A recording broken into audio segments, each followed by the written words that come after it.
All right, let's dive right in. If you're a Year 12 software engineering student, you're tackling some pretty huge topics in machine learning. Today, we're going to zero in on one of the most powerful tools out there, a concept you absolutely have to nail for your exams: regression. Let's get to it. So let me just start with a big question. Imagine you've got a pile of data. Could be past sales figures, maybe historical weather patterns, whatever. What's the single best tool you have for predicting what's going to happen next? Well, the answer, and the star of our show today, is regression. It's basically the engine behind forecasting. So what is regression really?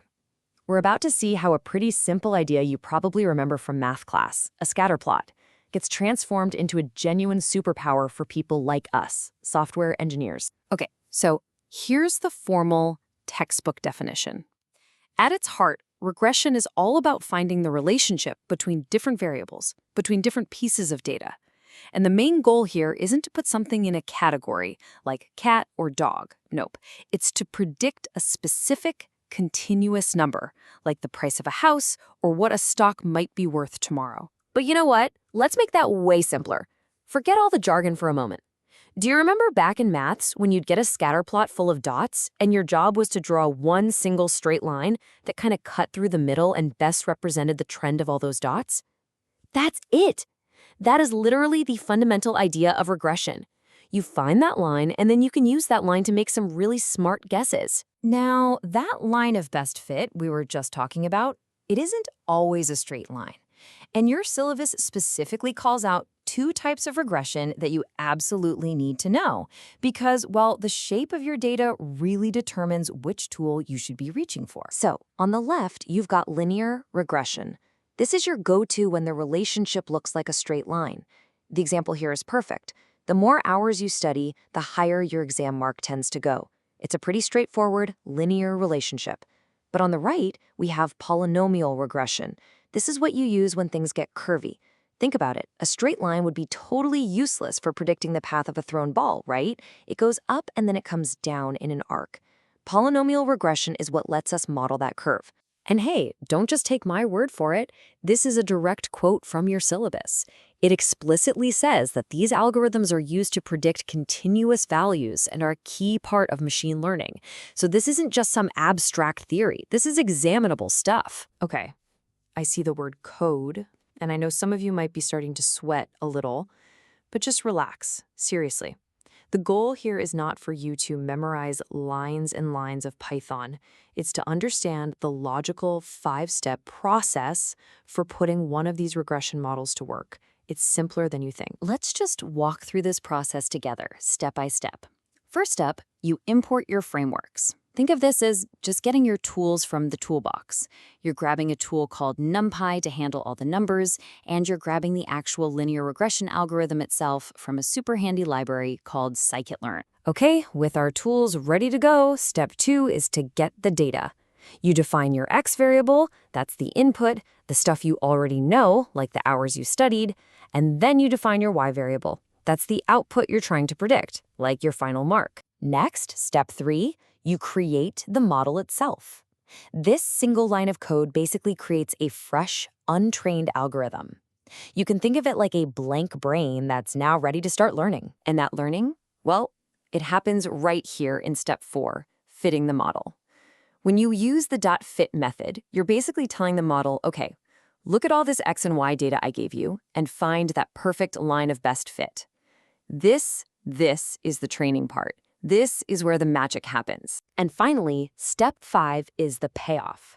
This is where you actually use the model.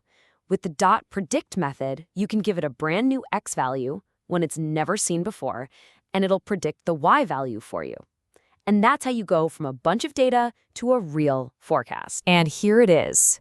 This might be the most important slide for your peace of mind. Again, this is directly from the syllabus. You are not expected to be able to code these algorithms from scratch. You just need to know how to use them, that 5-step process we just walked through. So seriously, you can take a breath. All right, let's switch gears and focus on what this all looks like in an exam. You probably won't just be asked to define regression. more likely you'll be asked to compare it to other machine learning methods out there. And that brings us to a classic exam question, one you might very well see. Comparing linear regression to another algorithm called k-nearest neighbor, or KNN for short. Knowing the difference between these two is absolutely key. So this table here really shows the crucial trade-offs. Linear regression is all about finding one single equation. That makes its training time super fast, and its prediction time is almost instant. It just plugs a number into a formula. Now, KNN is fundamentally different. It does basically zero training. It just stores all the data. But when you ask for a prediction, it has to slowly go and calculate the distance to its k closest neighbors to figure out an answer. So here's the bottom line. Regression assumes a shape in your data to create a fast, simple model. KNN makes no assumptions at all, which is flexible, but it's often way slower and harder to understand what it's doing. Okay, one quick but really vital clarification. You're probably going to see the term logistic regression and get confused. Don't let the name fool you. Even though it has regression in the name, it's actually used for classification problems. Things like deciding if an email is spam or not spam. It's for categories, not for predicting a number like linear regression does. They solve totally different kinds of problems. Okay, we have covered a lot of ground, so let's just boil it all down to the absolute must-know points for your revision. This is your cheat sheet right here. Let's lock these in. First, regression is for predicting continuous numbers. Second, linear is for straight-line trends. Polynomial is for curves. Got it? Third, know that 5-step Python process. Import data, model, fit, predict.